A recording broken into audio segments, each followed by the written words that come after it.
Hola, soy Andrés Oppenheimer y hoy tenemos una entrevista fascinante.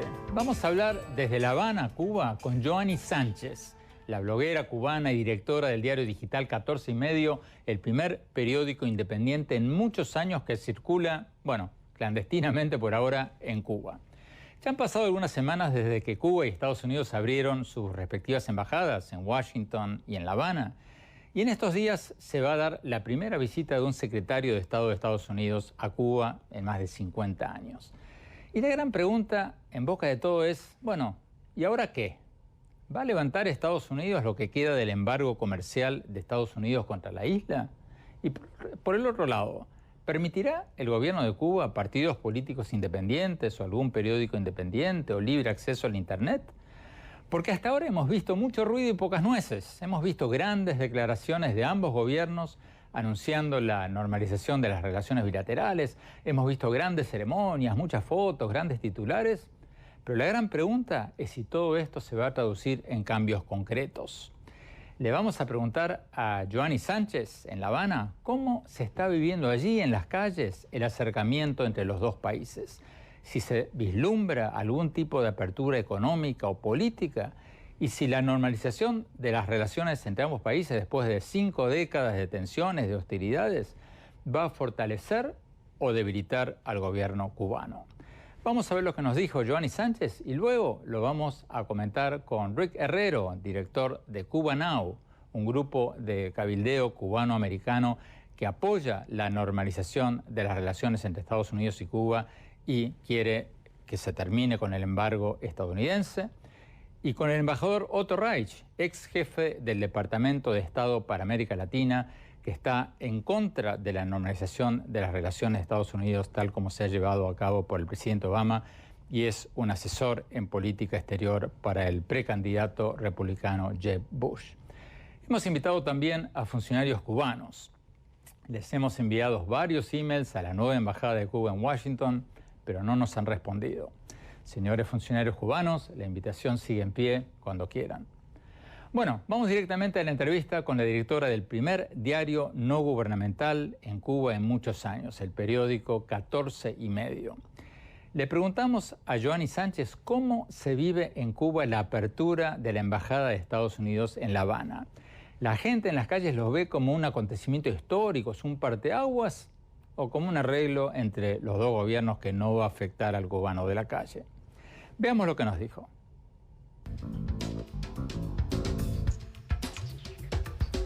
Bueno, primero, Andrés, agradecerte la invitación a conversar sobre Cuba y sobre todos estos temas tan actuales.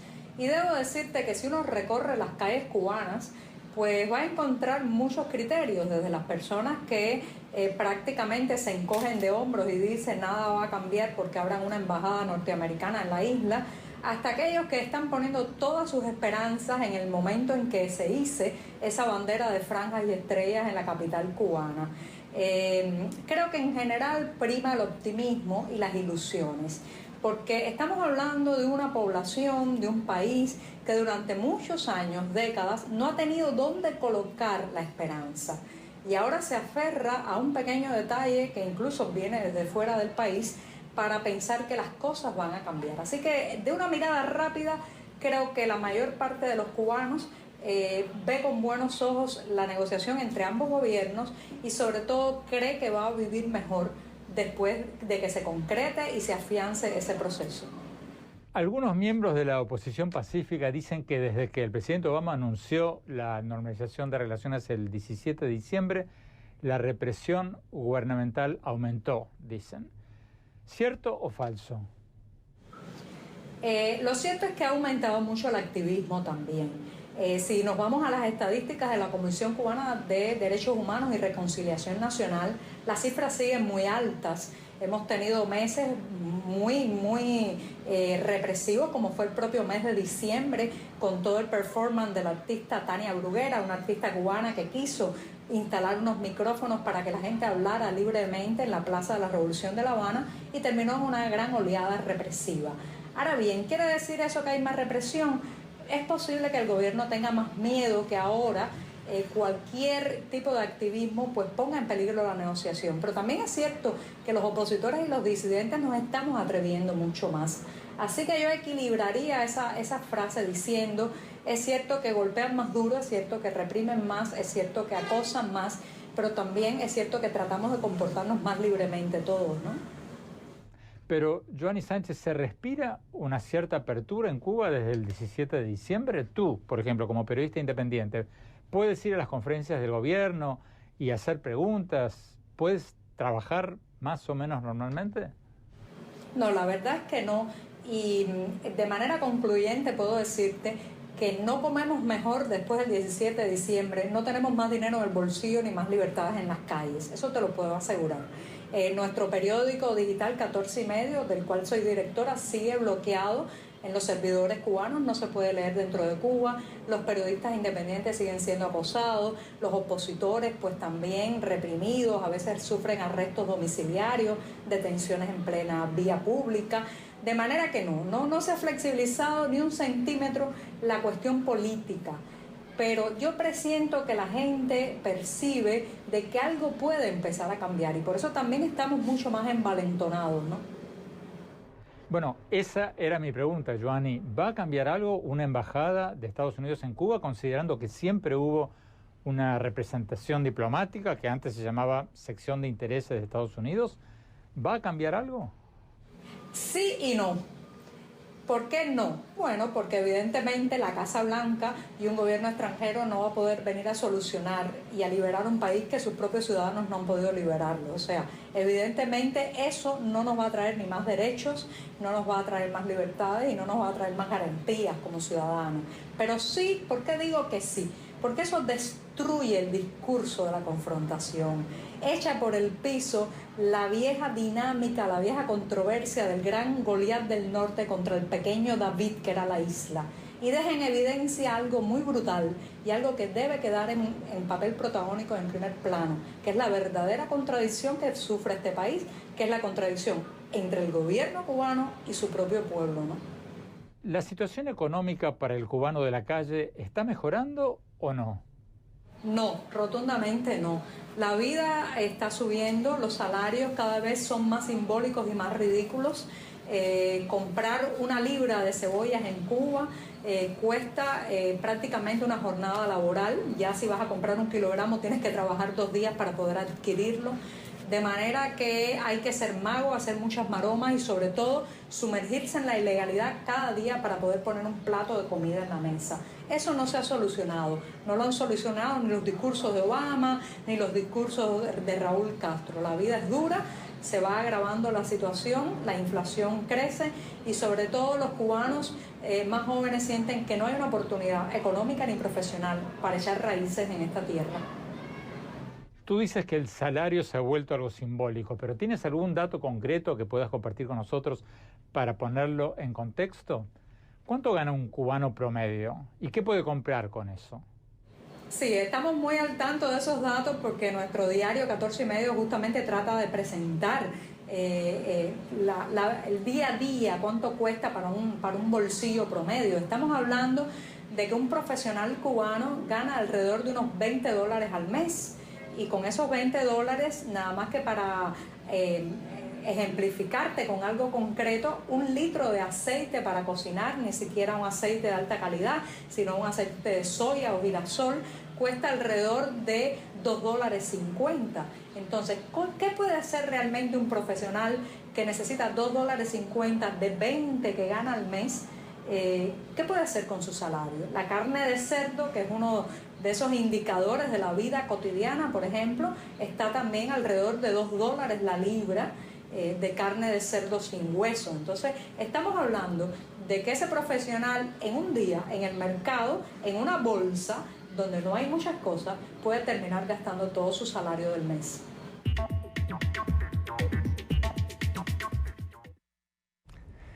Rick Herrero, la misma pregunta que le hacíamos recién a Joanny Sánchez. El hecho que hayan embajadas, el hecho que haya banderas, una bandera cubana en Washington, una bandera de Estados Unidos en La Habana, ¿cambia algo? Bueno, sigue cambiando el tono. Es como dijo Giovanni, esto está destruyendo ese discurso de confrontación entre los dos países. También le quita unas fuentes de legitimidad que ha tenido el gobierno cubano por muchos años, que ha sido el de ser un país sitiado, que siempre está confrontando una inminente invasión de los Estados Unidos. Estamos muy claros que eso no va a suceder. Lo importante es que la política del presidente Obama, no solo desde el diciembre 17, pero desde antes, ha sido una que se ha enfocado en vez de tratar de siempre castigar al gobierno cubano, se ha obsesionado con ayudar y a fortalecer al pueblo cubano, ampliar el flujo de recursos, de comunicaciones, de contactos, para ponerlos a ellos en mejor posición para que ellos puedan demandar más grandes cambios de su propio gobierno. Embajador Reich.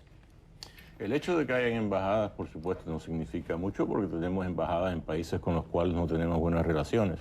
El problema es que la manera en la cual el gobierno del presidente Obama ha tomado estos pasos es exactamente la manera contraria a la del presidente Reagan. Yo estuve 8 años en la administración Reagan. La razón por la cual la administración Reagan tuvo éxito, y esta administración de Obama todavía no ha tenido un éxito en política exterior, es que Reagan no ha tenido éxito. Embajador, el 70% de los estadounidenses aprueban las medidas de Obama hacia Cuba, entonces... Eso no es éxito. El 96% de los cubanos en la isla también. Ah, sí, hablan abiertamente. Los cubanos en la isla pueden contestar abiertamente a la encuesta, por favor. Pero termine su razonamiento, embajador. Ok, el hecho de que el presidente Reagan tuvo el éxito que tuvo y acabó con la Unión Soviética, porque fue el que empujó la Unión Soviética, que estaba totalmente corroída por dentro, pero alguien tenía que derrumbarla, es porque no negoció de la manera en que negocia el presidente Obama, sino todo lo contrario. Ahora la seguimos. Tenemos que ir a un corte y seguimos con Johnny Sánchez y con la discusión entre nosotros. Ya volvemos.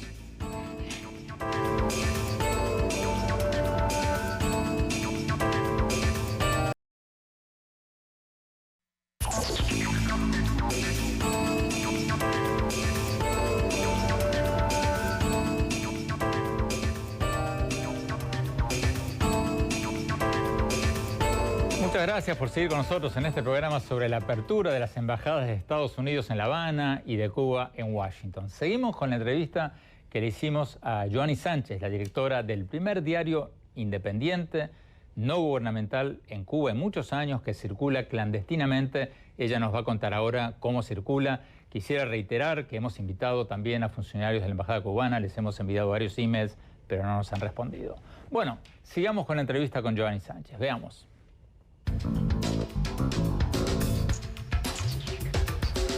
Giovanni Sánchez, ¿cómo funciona tu periódico, 14 y medio? El gobierno de Cuba no permite un periódico independiente en papel ni por internet. Entonces, ¿cómo hacen ustedes? ¿Cómo hacen en 14 y medio para que la gente los lea? Hacer periodismo independiente desde Cuba es una tarea verdaderamente muy difícil y afortunadamente nos contamos con décadas de experiencia de aquellos periodistas, recuerdo en los años 80 y también principios de los 90, que prácticamente tenían que dictar sus cables por teléfono, escribir en viejas máquinas soviéticas para poder encontrar a alguien que sacara la información fuera de Cuba. A nosotros nos han tocado tiempos de tecnología y a pesar de la censura, de, por ejemplo, no contar en nuestra redacción con acceso a internet, de tener un sitio bloqueado por la censura informática del gobierno cubano, de ser vigilados, pues nos favorece también las nuevas tecnologías. Entonces, por ejemplo, tratamos de dinamizar la llegada de la información, de las noticias, de los reportajes desde provincia a través de herramientas tan básicas como el correo electrónico, los mensajes de solo texto de los teléfonos móviles, alguien que viaja de una provincia a La Habana y trae en una memoria flash o memoria USB un escrito de otro reportero, en fin, la precariedad, la necesidad nos ha hecho ser muy ingeniosos. Así que cada día tenemos el reto de llenar un diario con noticias que van de lo cultural a lo económico, a los derechos humanos, las entrevistas, reportajes de la vida cotidiana. Y creo que en 1 año y medio, a pesar de las dificultades, hemos logrado abrir un nuevo camino para el periodismo cubano. Pero ¿cómo llegan a los lectores? Si en Cuba tienen bloqueada la página de internet de tu diario. Sí, esa es una buena pregunta y es una típica pregunta de periodista. ¿Cómo nos leen? Bueno, pues precariamente, pero de manera muy efectiva. ¿Por qué? Por ejemplo, tenemos una selección semanal con lo mejor que se publica en nuestro sitio.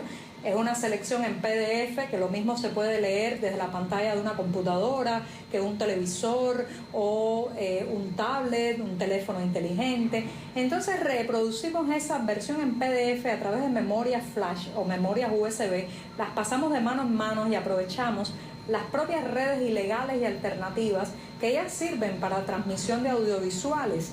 Por ejemplo, muchos programas televisivos, como algunas entrevistas tuyas, por cierto, con personalidades internacionales, circulan dentro de Cuba a través de lo que llamamos el paquete, que es sencillamente una compilación semanal de contenido que va desde series norteamericanas hasta documentales sobre la historia cubana, ¿no? Entonces, aprovechamos esas redes ilegales, alternativas, y colamos a 14 y medio allí. Es precario. Muchas veces no podemos medir ni siquiera la audiencia, pero te puedo asegurar que es efectivo porque mucha gente nos llama y nos contacta para narrar su situación, y además de eso la prensa oficial nos responde. A ver si entiendo, la gente alquila la memoria USB o el flash drive, lo que llaman allí el paquete, y la gente lo alquila. No, el caso nuestro es un contenido gratuito.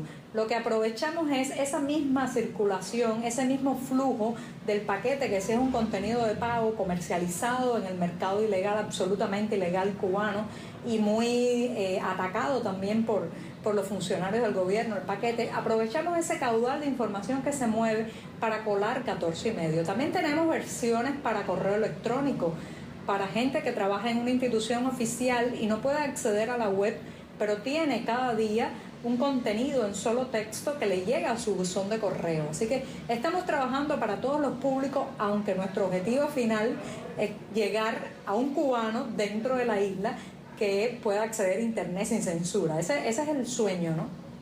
¿Por qué el periódico se llama 14 y medio?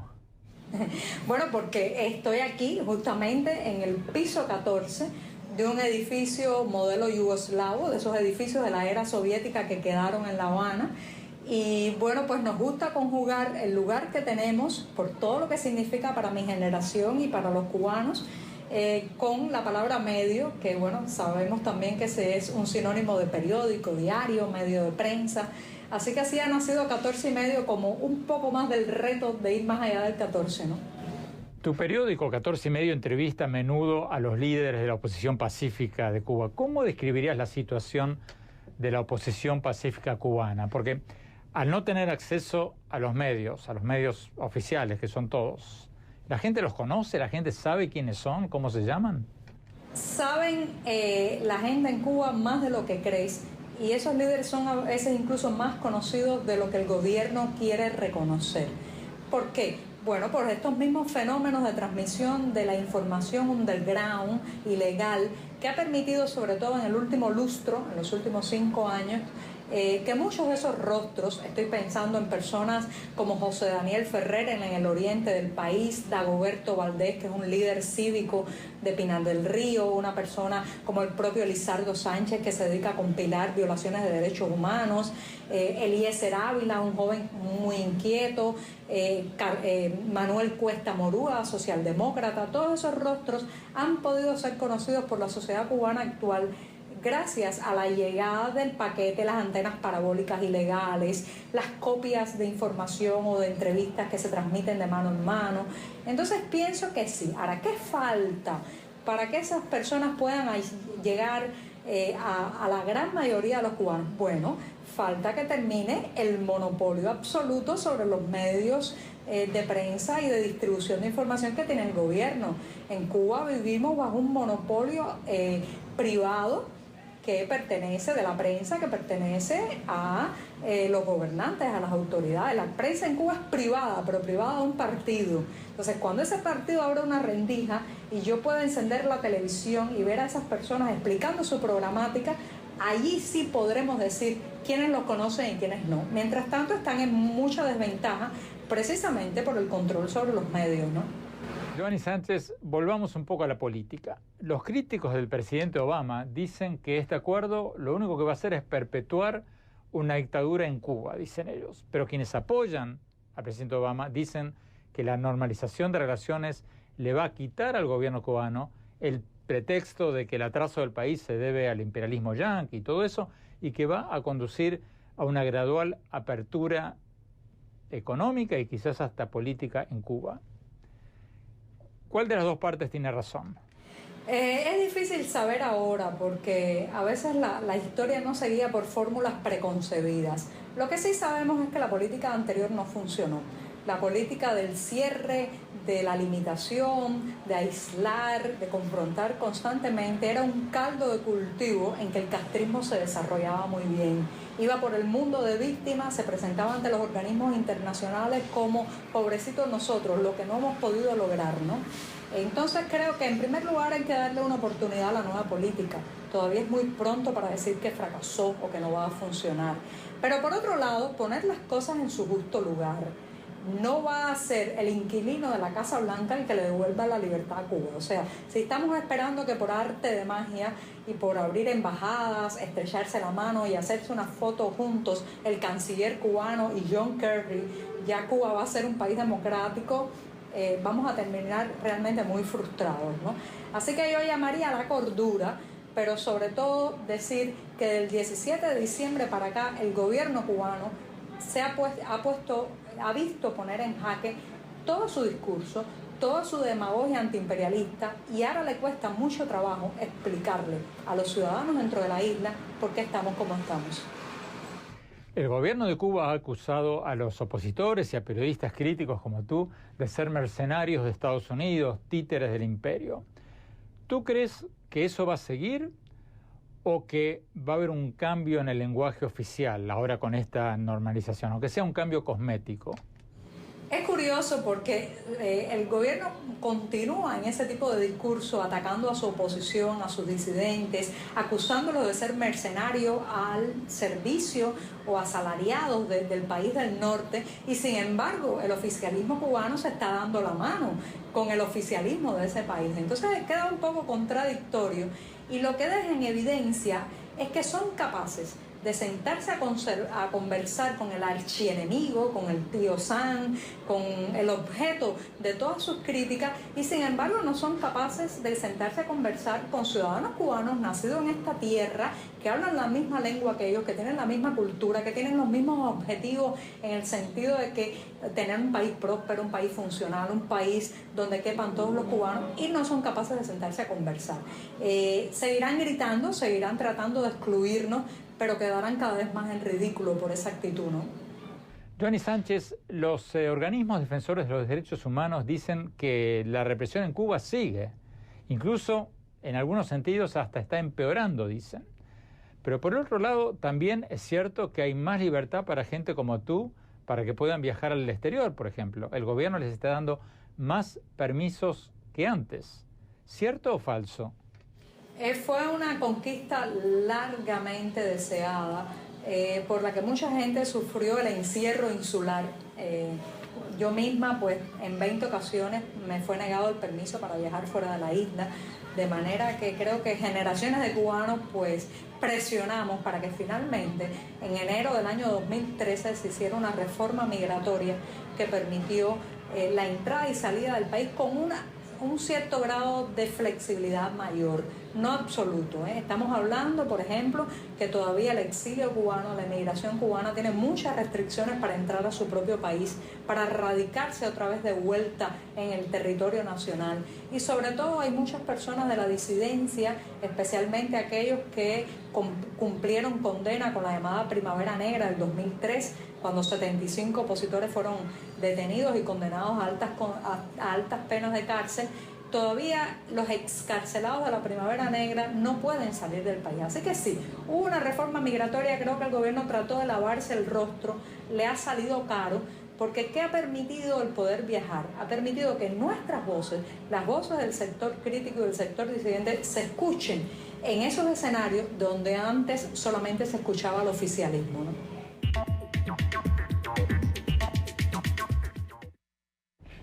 Rick Herrero, los críticos del presidente Obama en este tema, como el embajador Reich, dicen que todo esto va a fortalecer al gobierno cubano. ¿Cierto o falso? Mira, lo que es claro es que no existen las balas plateadas, no existen las varitas mágicas ni las bolas de cristal.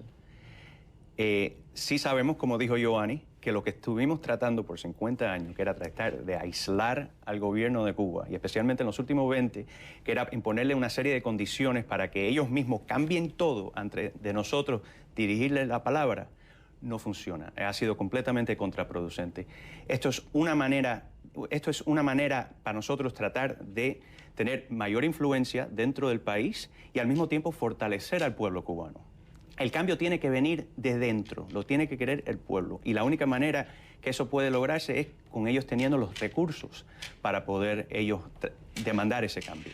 Embajador Reich, no tiene razón Rick Herrero en que lo que ustedes propugnaron durante 50 años no funcionó. No, primero que la política no fue la misma en nada en 50 años. Segundo que ¿Cómo fue que no, embajador? No. O sea, fue de apoyo al embargo y oposición. Andrés, en los últimos 15 años Estados Unidos ha sido el primer suplidor de comida a Cuba.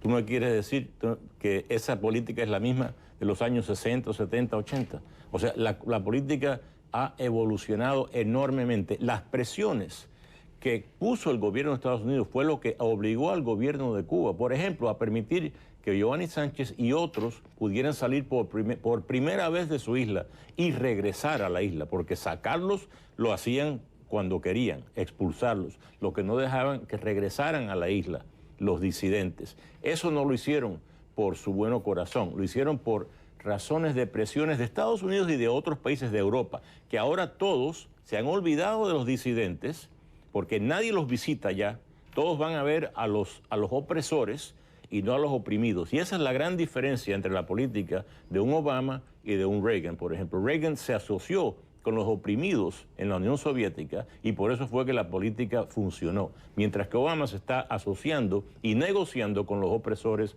en todo el mundo. Rick Herrero, rápidamente. El presidente Obama, la Casa Blanca se ha reunido con Giovanni Sánchez, el presidente Obama se ha reunido con líderes de la sociedad civil cubana. Al fin del día, sigue hablando de Reagan. Reagan fue el que tuvo negociaciones directamente con Gorbachev. Fue el secretario de Estado de Ronald Reagan el que decía que tenemos que hablar con nuestros enemigos. La paz no se llega, no se alcanza con nuestros amigos. Nosotros lo que sabemos es que tratar de regañar a La Habana desde Washington no ha logrado nada. Tenemos que tener una presencia en el país, una presencia para poder abordar nuestras diferencias en temas como derechos humanos, como reclamos de propiedades y al mismo tiempo buscar áreas en donde podemos crear confianza entre los dos países y trabajar en áreas de interés mutuo. Ya vamos a volver, embajador Reich. Vamos a un corte y seguimos con Giovanni Sánchez.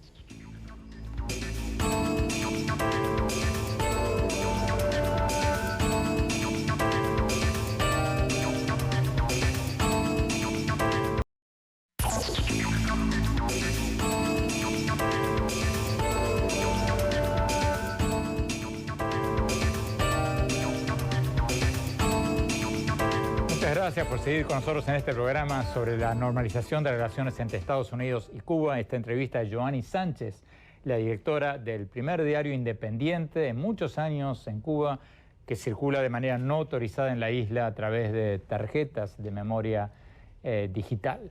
Como les decíamos antes, invitamos también a funcionarios cubanos, les enviamos varios emails a la nueva embajada de Cuba en Washington, pero no nos han respondido. Siguen invitados.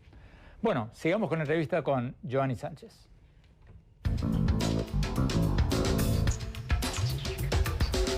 Giovanni Sánchez, en pocas semanas, en septiembre, el Papa Francisco va a viajar a Cuba, camino a Estados Unidos.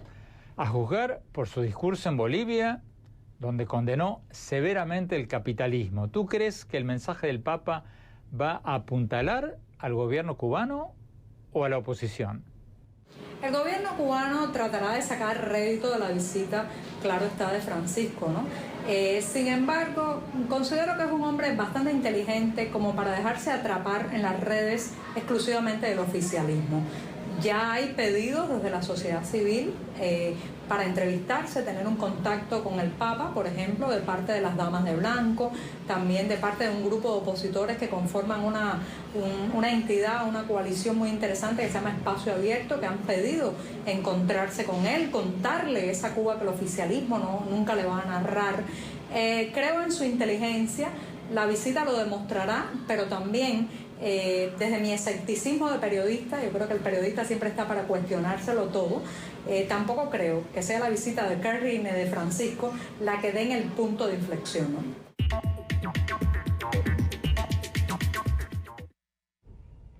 Embajador Otto Reich, usted es uno de los asesores del precandidato republicano Jeb Bush. Cuando usted asesora a su precandidato, o sea, ¿no incluyen en sus análisis lo que dicen quienes apoyan la política de Obama, que la política de confrontación no ha resultado en nada, no ha dado resultados en 50 años y que, bueno, hay que tratar algo nuevo sin saber, aunque sea, si va a funcionar o no?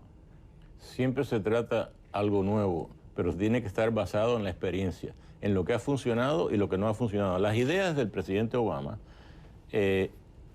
cuando se explican, suenan muy bien, ya sea Cuba, Irán, Corea del Norte, Siria, Libia, Egipto, todo, unos discursos excelentes, muy eruditos y convincentes. Pero ¿cuál es el resultado? Por eso dije que no tiene un solo éxito en política internacional. Está desesperado en este momento por obtener 34 miembros del Senado, de los 100, para que no le bloqueen el acuerdo con Irán. Eso significa que no hay confianza en este país entre las personas que saben lo que es la política exterior y la política del presidente Obama. Ahora, en el caso de Cuba, ¿qué hemos visto desde el 17 de diciembre? Que el gobierno de Cuba le ha puesto trabas a todos aquellos visitantes, turistas políticos que han ido, miembros del Congreso de Estados Unidos, el presidente de Francia. El presidente de Francia, por favor, el país de la libertad, egalidad y fraternidad, va a Cuba y no ve a un disidente porque se lo prohibieron. Le dijeron, si usted quiere ver a Raúl y a Fidel, no puede ver a ningún disidente. Y lo aceptó, igual que lo han aceptado todos los grandes empresarios que han ido, los senadores, los congresistas. Si les dicen, si usted va a ver a un representante de la disidencia, no va a reunirse con ningún miembro. Guerrero, en 30 segundos, que nos pide un corte su respuesta. Sí, bueno, yo pienso que todo representante del gobierno americano debería de tener la libertad en Cuba para reunirse con quien quiera en Cuba, sean miembros de la sociedad civil cubana o miembros del gobierno. También pienso que podemos lograr llegar a esa meta más fácilmente teniendo una embajada en los Estados Unidos, y no en Cuba y en los Estados Unidos, y no una política de confrontación. Tenemos que ir a un corte y volvemos con el último tramo de la entrevista a Joanny Sánchez. Ya volvemos.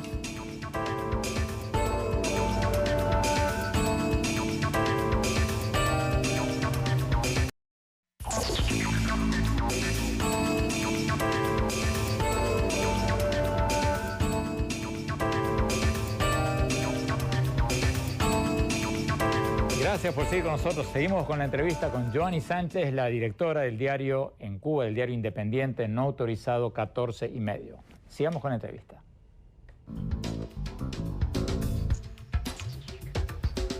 Joanny Sánchez, el gobierno del presidente Obama ha dicho que espera que esta normalización de las relaciones entre Estados Unidos y Cuba va a permitir expandir el uso del Internet en Cuba. ¿Tú crees que esto es una expresión de deseos o que realmente hay una posibilidad de que eso ocurra?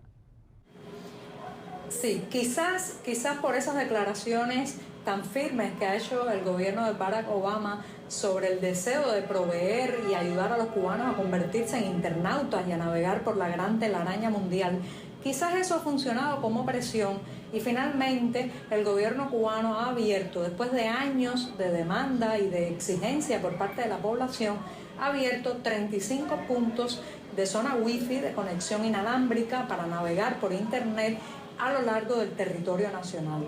Todavía a un precio muy caro, estamos hablando de alrededor de $2.10 la hora, inaccesible para la mayoría de los bolsillos, pero eso está provocando ahora mismo un fenómeno social, sobre todo entre la gente más joven, que sabemos dónde empezó, pero no sabemos dónde va a terminar. Los jóvenes cubanos están tomando las plazas para conectarse a Internet, para conocer Facebook, para interactuar en Twitter, para ver un video en YouTube, para tener una videoconferencia. Y yo creo que eso es una pequeña ventanita de libertad que hubiera sido impensable que se abriera antes del 17 de diciembre. ¿Pero pueden navegar el Internet libremente o es como en China, que es un Internet con muchos sitios bloqueados por el gobierno? Hay muchas páginas censuradas. Nuestro propio diario digital 14 y medio está censurado. Pero te sorprenderías la cantidad de trucos que conocen los cubanos para saltarse la censura. Cualquier joven cubano de entre 15 y 20 años que te encuentres en la calle y le preguntes, se sabe un montón de proxies anónimos, por ejemplo, esos sitios que sirven como un túnel hacia sitios prohibidos, un montón de sitios de esa naturaleza, se saben los nombres de memoria para poder saltarse las limitaciones. De manera que sí, la censura está, pero somos expertos en burlar la censura.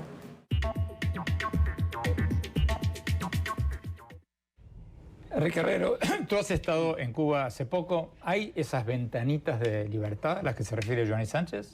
Bueno, sí, yo las vi. Yo vi en la rampa, en La Habana, un par de días después de que la abrieron, estaba lleno la rampa de gente. Y nosotros pensábamos, ¿qué está sucediendo aquí? ¿Una fiesta o qué era? Y nos enteramos que era que la gente estaba con sus teléfonos, sus smartphones, tratando de montarse en el Wi-Fi.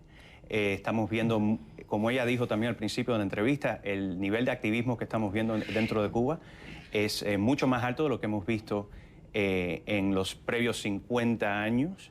Estamos viendo más actividad en el sector privado, más de 500.000 emprendedores manejando sus negocios privados. Así que sí se están viendo bastantes ventanitas, pero queda mucho camino. Embajador Reich.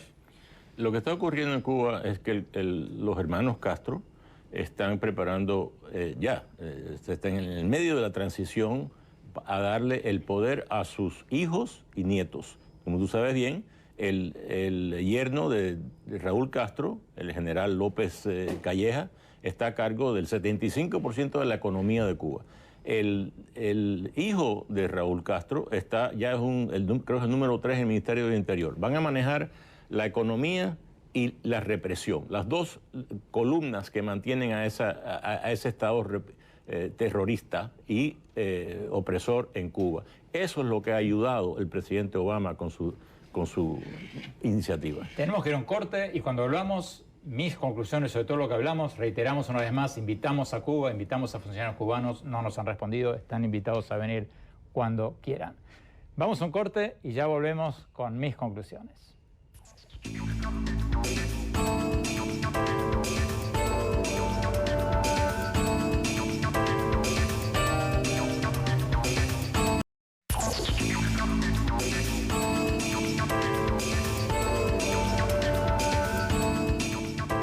Muchas gracias por habernos acompañado y no se olviden de seguirnos en nuestro Twitter, @OppenheimerA, y en nuestro Facebook y en nuestra página web andresoppenheimer.com.